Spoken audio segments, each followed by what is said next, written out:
Guys, I'm trying to decode a mystery. There's 1, 2, 3, 4 different buildings here, and they're interesting as well as totally mysterious.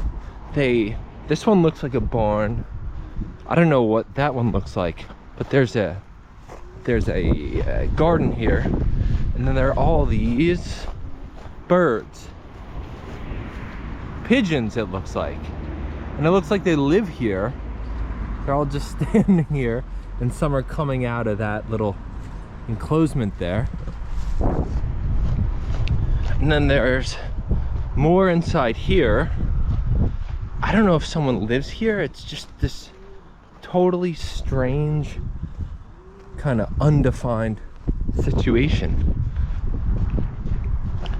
And then there's just a bevy of birds here, just so many hanging out, just being birds, living their bird life, living their best bird life here in rural Poland.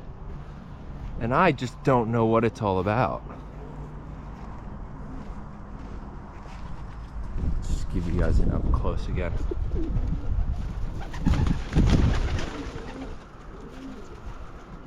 But I don't know. I just don't know. It's just the biggest mystery to me, and I have no answers. Maybe you Poles do. If you do, throw it down in the comment section and let us all know. Inform us.